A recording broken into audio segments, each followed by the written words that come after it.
E aí, pessoal, tudo bem com vocês? Espero que sim. Nesse vídeo, eu trago para vocês mais um dos meus programas que eu desenvolvi para a calculadora HP Prime. E o assunto é escoamento adiabático em dutos com atrito. É um escoamento bem complexo, mais complexo do que escoamento em gasodutos. Eu me desgastei bastante para conseguir fazer esse programa. Esse programa contém loops de cálculos extremamente sofisticados, sem loop de cálculo grosseiro. E vamos lá, a apresentação do programa. Meu nome é Antônio Ricardo, eu sou especialista em engenharia de dutos pela PUC-Rio. E se você já me segue no canal, deixa logo um like. Caso você não conheça o meu trabalho ainda, não me siga no canal, te peço para que você assista esse conteúdo até no final. E caso você considere que esse conteúdo tenha relevância para você, deixa um like, ativa o sininho, me segue no canal e ativa o sininho para receber notificações de novos vídeos da calculadora HP Prime, sempre com foco na engenharia. Vamos ao programa, então. Os programas que a gente cria para a calculadora HP Prime, eles vão ficar aqui, a caixa de ferramentas, no soft menu, nesse menu utilização, e eu vou chamar o programa aqui, ó. Escoamento de fano. Esse escoamento é também conhecido por esse nome, de escoamento de fano. E aqui eu tenho os regimes subsônico e o regime supersônico. Vamos aqui, a princípio, para o regime subsônico. Seleciono, dou OK e vamos calcular, então, o escoamento no regime subsônico para um duto com um diâmetro de 3 cm, comprimento de 4 metros, escoamento de ar, pressão de entrada de 150 kPa, a temperatura de entrada de 300 Kelvin, número de Mach de 0.4, fator de atrito médio ao longo do duto de 0.0148. Então, vamos lançar aqui os valores de entrada do programa.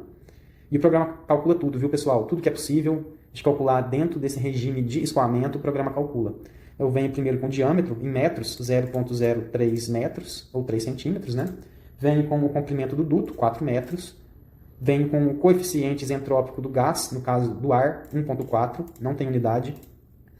O R do gás, no caso do ar, 287 Joule/kg/Kelvin. Pressão de entrada, 150 kPa. A temperatura de entrada de 300 Kelvin. Número de Mach de entrada de 0.4. E fator de atrito médio ao longo do duto de 0.0148. Dou Enter. Vamos ver o que o programa mostra para nós. Ó. Propriedades de estagnação. Pressão de estagnação na entrada do duto, pressão de estagnação na saída. As temperaturas, a temperatura de estagnação na entrada e a temperatura de estagnação na saída. Repare que os valores das temperaturas de estagnação são iguais para a entrada e para a saída do duto. Então, isso aqui mostra que a temperatura de estagnação ela é constante ao longo do duto para esse escoamento adiabático em dutos com atrito. As densidades de estagnação na entrada do duto e na saída do duto. Aqui eu tenho as propriedades críticas. As propriedades críticas são valores de referência para esse escoamento. Tem então a pressão crítica, 55,6 kPa, pressão crítica de estagnação, 105,3 kPa, a temperatura crítica, a velocidade crítica, a densidade crítica de estagnação e o diâmetro crítico, que é o diâmetro no qual esse escoamento, o número de Mach dele chega a 1. Vamos então para as propriedades de entrada e de saída do duto. Número de Mach de entrada, conforme eu tinha colocado, 0,4. Número de Mach de saída, 0,646. O comprimento do duto, 4 metros. Aqui eu tenho o comprimento sônico do duto. O que significa isso? É o comprimento no qual o meu número de Mach vai ser 1. Ele vai chegar a 1. Perceba que o número de Mach vai crescendo ao longo do comprimento do duto.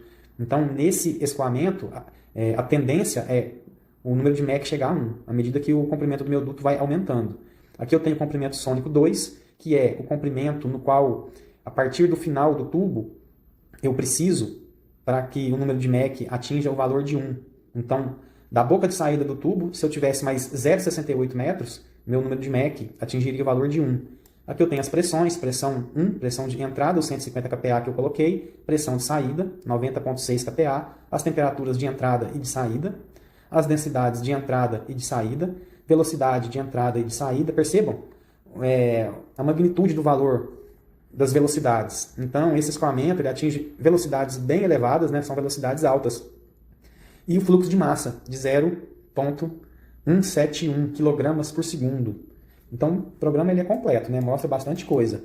Agora, eu vou fazer o seguinte, eu vou colocar o comprimento do duto como sendo 5 e ver se realmente o número de Mach de saída vai ser 1. Porque aqui meu comprimento sônico, a partir da entrada do tubo, está falando, ó, se meu tubo tiver 4,68 metros, eu atinjo o comprimento sônico. Vamos lá? Vou vir aqui, vou mudar o comprimento do duto, vou pôr 5 metros. Vou dar Enter. Ó, o número de Mach de saída é 1. Ok?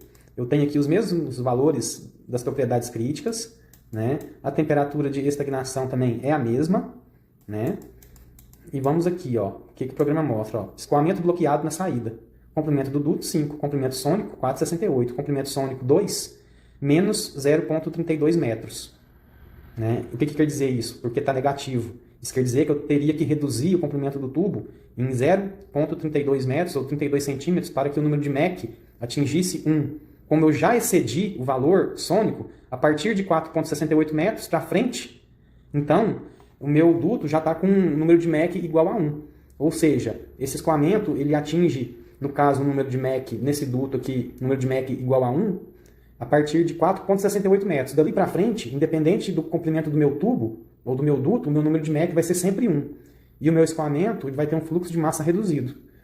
Aqui eu tenho então também as pressões, né, como eu havia falado, pressão de entrada e de saída, as temperaturas, as densidades, as velocidades. Perceba que a velocidade já aumentou, ó, 322 metros por segundo, velocidade de saída. Fluxo de massa reduzido. Agora já não é mais 0,171, é 0,1681 kg por segundo. Ok? Fechado. Vou dar Enter. Vou chamar aqui agora o escoamento de fano regime supersônico. Dou Enter aqui. Vamos lá? Vou lançar os valores aqui. Né? No caso aqui, um duto de 5 centímetros, 0,05 metros, comprimento de 4 metros, coeficientes entrópicos do ar 1,4. Eu posso colocar outro gás também, viu, pessoal? Pode ser qualquer gás aqui, pode ser hélio, pode ser gás carbônico. Basta eu conhecer o coeficiente entrópico e o R do gás em questão. Depois eu venho com o R do ar, o R do gás, no caso o ar, 287 Joule/Kelvin. Venho com a pressão de entrada de 80 kPa, a temperatura de entrada de 380 Kelvin, número de Mach de entrada de 2,8 e fator de atrito médio ao longo do duto de 0,007. Dou Enter. Vamos lá? Ó. É o mesmo quadro de plotagem. As pressões de estagnação na entrada e na saída, as temperaturas de estagnação na entrada e na saída, as densidades de estagnação na entrada e na saída do duto, pressões críticas, temperatura crítica, velocidade crítica. Perceba o quanto que aumentou a velocidade crítica, ó, em relação ao regime subsônico. As densidades críticas e a densidade crítica de estagnação, diâmetro crítico. E aqui eu tenho as propriedades. Propriedade, número de Mach de entrada e número de Mach de saída. Então aqui, o que aconteceu? Né? O número de Mach, ele atingiu 1 na saída. Isso quer dizer, então, que o meu escoamento ele saiu de um regime supersônico e chegou num regime sônico. E quando isso acontece dentro do escoamento supersônico, é uma tendência, né? Tanto no subsônico quanto no supersônico, a tendência é o número de Mach chegar a 1. Né? É uma característica do escoamento adiabático. Então, quando eu tenho aqui ó, o supersônico saindo com o número de Mach igual a 1, eu tenho um choque normal na tubulação. Tem uma onda de choque no tubo. O número de Mach antes do choque ele é 1,316. O número de Mach depois do choque é 0,778. A posição do choque é 3 metros, né? Em relação à entrada do tubo, né? A boca de entrada do tubo. Comprimento do duto 4 metros. Meu comprimento sônico aqui, ó, ele é bem pequeno, ó, é 67 centímetros. Tá? Aqui eu tenho meu comprimento sônico 2, né? No caso, seria, né, o comprimento sônico, eu teria que reduzir a minha tubulação em 33 centímetros, para o número de Mach ser exatamente igual a 1. Né?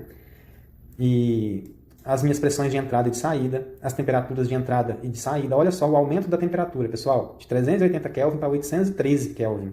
A pressão também aumenta no regime supersônico, a densidade também aumenta no regime supersônico e a velocidade diminui. Olha o valor dessa velocidade de entrada, 1.094 metros por segundo. É uma coisa simplesmente absurda. E o meu fluxo de massa de 1,576 kg por segundo. Vamos voltar para cá para me explicar melhor isso daqui. Né? Então, quer dizer que o meu tubo, para ele poder atingir um regime sônico, o número de Mach igual a 1, seria 0,67 metros ou 67 centímetros a partir da posição do choque. Ok? Então, o meu duto tem 4 metros.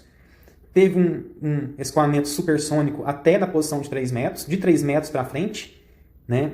Ele passa a ser subsônico, com esse número de Mach aqui de 0,778, e meu escoamento se desenvolve, então, mais 67 centímetros em regime subsônico, até atingir o número de Mach igual a 1. Ok? E o comprimento sônico é o comprimento que eu tenho que reduzir a partir do final do tubo, para que o meu número de Mach seja exatamente igual a 1. Isso quer dizer que aconteceu a mesma coisa do que aconteceu quando eu rodei aqui o regime subsônico, né, ele excedeu, né, em 33 centímetros a posição onde o número de Mach vai ser 1. Agora vamos aumentar o comprimento do tubo e vocês vão ver o que vai acontecer. Vou vir aqui, ó, vou colocar o comprimento do tubo 6 metros. Opa! 6 metros. Ó, o que aconteceu? Ele já saiu com um regime de escoamento subsônico. O número de Mach de saída é 0,9. Tá? Teve um choque normal, quando o número de Mach atingiu 2,160. Número de Mach depois do choque 0,553. E olha o que acontece quando eu vou aumentando o comprimento do tubo no regime supersônico. A posição do choque vai se aproximando a montante da tubulação, ou seja, vai se aproximando da entrada do tubo. Tá? Meu comprimento sônico, então, passa a ser maior. Aqui, ó, meu duto agora tem 6 metros. Eu tenho a posição do choque em 1 metro.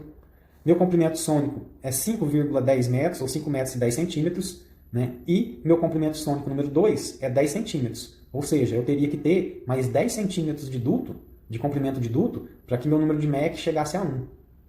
Né? E aqui eu tenho as demais propriedades, pressões, entrada e saída, as temperaturas de entrada e saída, densidades de entrada e saída, velocidades de entrada e de saída. Meu fluxo de massa permanece o mesmo. Nesse caso aqui, ó, meu fluxo de massa só vai começar a reduzir se o meu comprimento do tubo for muito maior do que o comprimento sônico. Ok? Vou dar Enter. Vamos colocar mais um pouco aqui, ó, 6,5 metros. Vamos ver a posição do choque. Ó, shock position, está se aproximando. Era 1 metro, agora já é 50 centímetros. Número de Mach depois do choque já aumentou. Tá? Número de Mach antes do choque, né? Aliás, já é 2,446. Depois do choque, 0,518. Meu comprimento sônico aumentou. Ok? Meu comprimento sônico número 2 aumentou. Meu número de Mach de saída reduziu. Era 0,9 alguma coisa, agora é 0,782. Então, percebam a complexidade desse escoamento. À medida que eu vou aumentando o comprimento do tubo, né, a posição do choque vai se dirigir na montante da tubulação. Ou seja, né, vai se aproximando da entrada do tubo, né, da posição inicial do tubo. E aqui eu tenho o mesmo fluxo de massa, ó, 1,576. Não foi alterado. Ok? E aí, pessoal, gostaram do programa? Se você gostou, deixa um like. Se você já é inscrito no canal, deixa aquele like que vai fazer toda a diferença para mim. Se você ainda não é inscrito no canal, gostou do vídeo, deixa um like, me segue no canal e ativa o sininho para receber notificações de novos vídeos da calculadora HP Prime, sempre com foco na engenharia. Um abraço a todos, pessoal. Fui!